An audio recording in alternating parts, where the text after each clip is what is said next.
بہار الانوار میں ہے کہ جب امام حسن سرور کائنات کی خدمت میں لائے گئے تو حضرت نے نوزائیدہ بچے کو آغوش میں لے کر پیار کیا اور داہنے کان میں اذان اور بائیں کان میں اقامت فرمانے کے بعد اپنی زبان ان کے منہ میں دے دی۔ امام حسن اسے چوسنے لگے۔ اس کے بعد آپ نے دعا کی، خدایا اس کو اور اس کی اولاد کو اپنی پناہ میں رکھنا۔ ولادت کے 7ویں دن سرور کائنات نے خود اپنے دستے مبارک سے عقیقہ فرمایا اور بالوں کو منڈوا کر اس کے ہم وزن چاندی صدقہ کیا۔ اس کے بعد حضرت صلی اللہ علیہ وآلہ وسلم نے حضرت علی سے پوچھا، آپ نے اس بچے کا کوئی نام بھی رکھا ہے؟ تو امیر المومنین نے عرض کی، آپ پر سبقت میں کیسے کر سکتا ہوں؟ تو پیغمبر اسلام نے فرمایا، میں بھی خدا پر کیسے سبقت کر سکتا ہوں؟ چند ہی لمحوں کے بعد جبریل پیغمبر خدا کی خدمت میں وحی لے کر آ گئے اور کہا، خداوند عالم ارشاد فرماتا ہے کہ اس بچہ کا نام حسن رکھیے۔ تاریخ خمیس میں یہ مسئلہ تفصیلاً مذکور ہے۔ ماہرین علم الانساب بیان کرتے ہیں کہ خداوند عالم نے خاتون جنت حضرت فاطمہ الزہرا کے دونوں شہزادوں کا نام انظار عالم سے پوشیدہ رکھا تھا، یعنی ان سے پہلے حسن اور حسین نام سے کوئی موسوم نہ ہوا تھا۔ حضرت انس سے روایت ہے کہ نبی کریم صلی اللہ علیہ وآلہ وسلم نے کے ساتھ امام حسن سے زیادہ مشابہت رکھنے والا کوئی نہیں تھا، یعنی کہ حضرت امام حسن سے زیادہ حضور نبی کریم صلی اللہ علیہ وسلم سے کوئی بھی مشابہت رکھنے والا نہیں تھا۔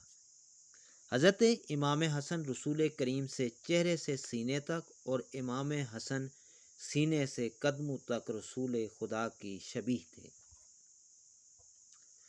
خدا کی وحی کے بغیر کوئی کام اور کلام نہ کرنے والے رسول خدا کی نواسوں سے محبت اور اللہ کے نزدیک مقام کا اندازہ اس حدیث مبارکہ سے لگایا جا سکتا ہے۔ روایت ہے کہ رسول کریم نماز عشاء ادا کرنے کے لیے باہر تشریف لائے اور آپ اس وقت حضرت امام حسن اور امام حسین کو گود میں اٹھائے ہوئے تھے۔ آپ اس وقت آگے بڑھے، نماز کی امامت فرمانے لگے اور ان کو زمین پر بٹھلایا، پھر نماز کے واسطے تکبیر فرمائی۔ آپ نے نماز کے درمیان ایک سجدہ میں تاخیر فرمائی تو میں نے سر اٹھایا تو دیکھا کہ صاحبزادے یعنی رسول کریم کے نواسے آپ کی پشت مبارک پر ہیں اور اس وقت آپ حالت سجدہ میں ہیں۔ پھر میں سجدہ میں چلا گیا۔ جس وقت آپ نماز سے فارغ ہو گئے تو لوگوں نے عرض کیا، یا رسول اللہ، آپ نے نماز کے دوران ایک سجدہ ادا فرمانے میں تاخیر کیوں فرمائی؟ تو آپ نے فرمایا کہ ایسی کوئی بات نہ تھی، میرے نواسے مجھ پر سوار ہوئے تو مجھ کو محسوس ہوا کہ میں جلدی اٹھ کھڑا ہوں اور اس کی مراد کھیلنے کی خواہش مکمل نہ ہو۔ حضرت صلی اللہ علیہ وآلہ وسلم ایک دن محو خطبہ تھے کہ حسنین آگے اور حسن کے پاؤں دامن ابا میں اس طرح الجھے کہ زمین پر گر پڑے۔ یہ دیکھ کر حضرت نے خطبہ ترک کر دیا اور ممبر سے اتر کر انہیں آغوش میں اٹھا لیا اور ممبر پر تشریف لے جا کر خطبہ شروع فرمایا۔ حضرت برا بن عازب سے روایت ہے کہ میں نے دیکھا کہ نبی کریم نے حضرت حسن بن علی کو اپنے مبارک کندھے پر اٹھایا ہوا تھا اور آپ فرما رہے تھے کہ اے اللہ، میں اس سے محبت کرتا ہوں، پس تو بھی اس سے محبت فرما۔ حضرت ابو ہریرہ سے روایت ہے کہ میں دن کے ایک حصہ میں رسول اللہ کے ساتھ نکلا۔ آپ حضرت فاطمہ کی رہائش گاہ پر تشریف فرما ہوئے اور فرمایا، کیا بچہ یہاں ہے؟ یعنی امام حسن۔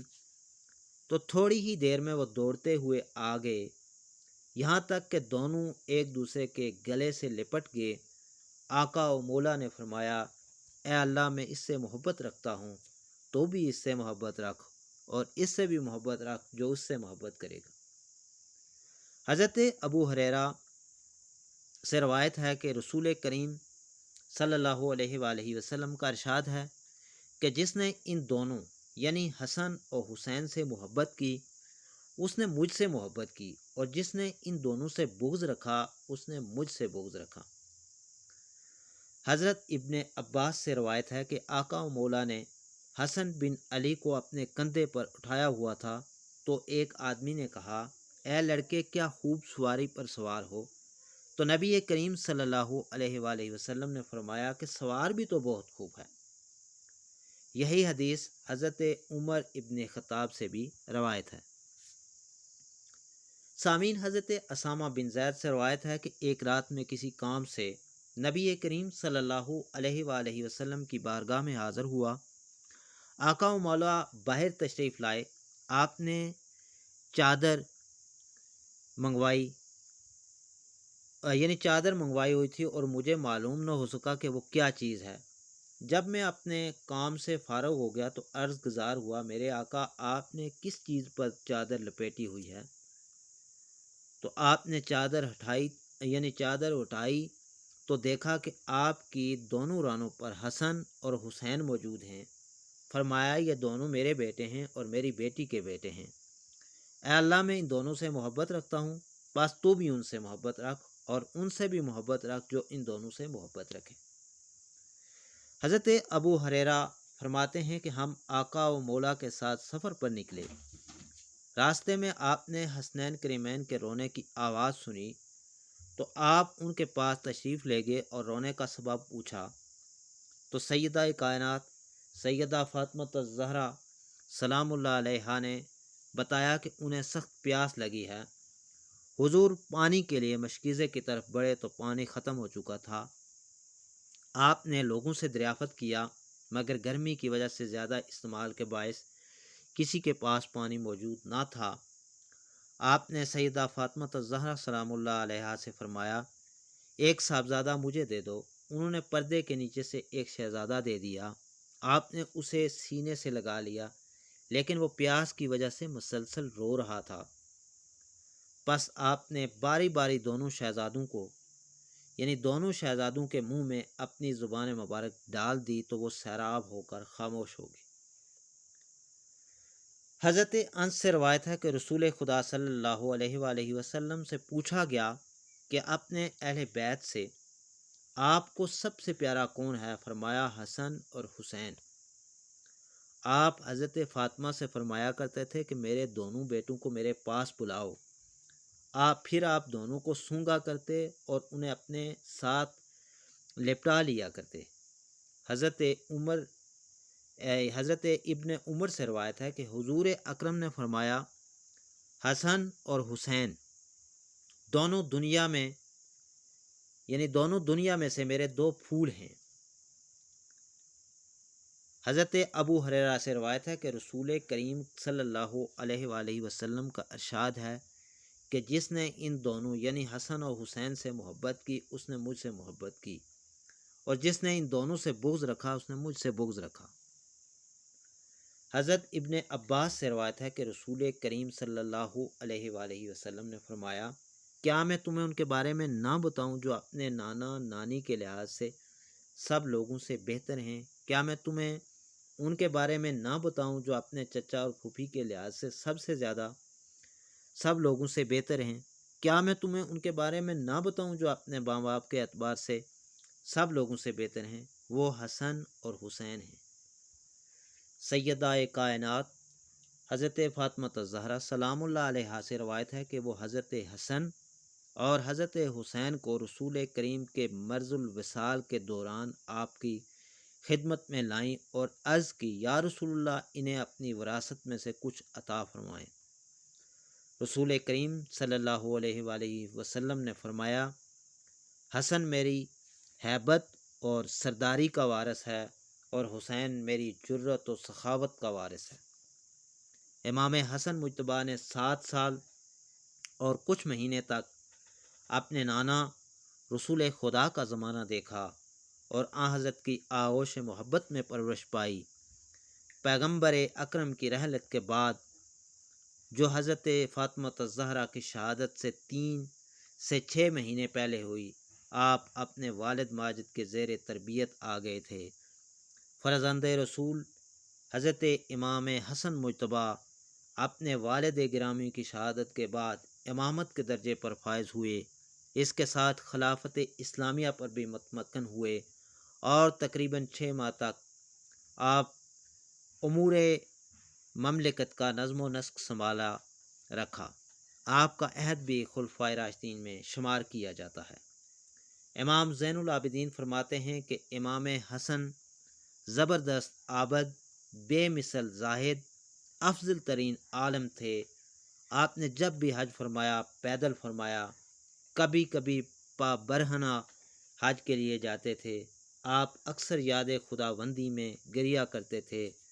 جب آپ وضو کرتے تھے تو آپ کے چہرے کا رنگ زرد ہو جایا کرتا تھا، اور جب نماز کے لیے کھڑے ہوتے تھے تو بیض کی مثل کانپنے لگتے تھے۔ امام شافعی لکھتے ہیں کہ امام حسن نے اکثر اپنا سارا مال راہ خدا میں تقسیم کر دیا ہے اور بعض مرتبہ نصف مال تقسیم فرمایا۔ وہ عظیم و پرہیزگار تھے۔ امام حسن کے والد بزرگوار امیر المومنین حضرت علی علیہ السلام نے 21 رمضان المبارک کو شہادت پائی۔ اس وقت امام حسن کی عمر 37 سال 6 یوم کی تھی۔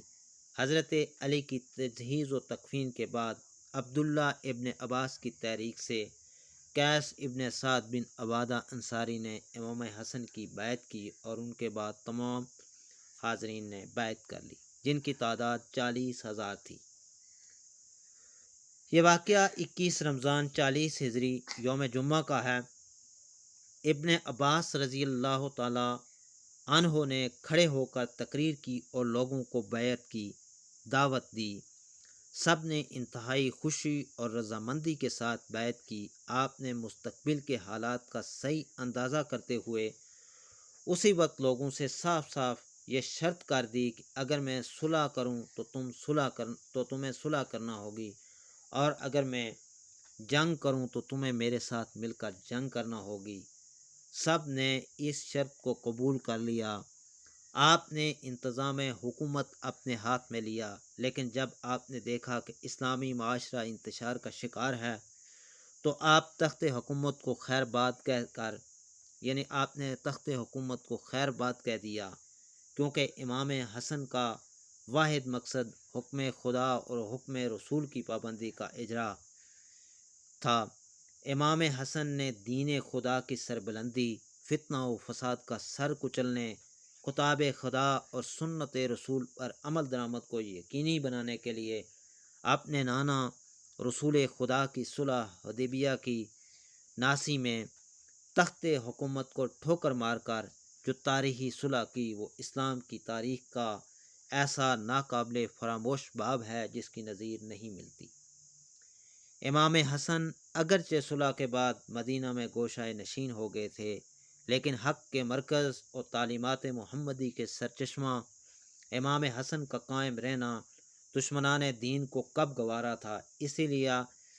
اسی لیے جادہ بنت اشس کو انعام و اکرام کا لالچ دے کر نواسہ رسول حضرت امام حسین کو زہر دے کر شہید کر دیا گیا۔ رسول کے پیارے نواسے امام حسن نے 28 صفر 50 ہجری کو جام شہادت نوش کیا اور جنت البقیع میں مدفون ہوئے۔ پروردگار عالم جو بیان کیا اس پر سب کو عمل کرنے اور اہل بیت سے محبت کرنے اور رسول خدا خاتم الانبیاء حضرت محمد مصطفیٰ صلی اللہ علیہ وآلہ وسلم کے فرامین پر ہم سب کو عمل کرنے کی توفیق عطا فرمائے۔ آمین یا رب العالمین۔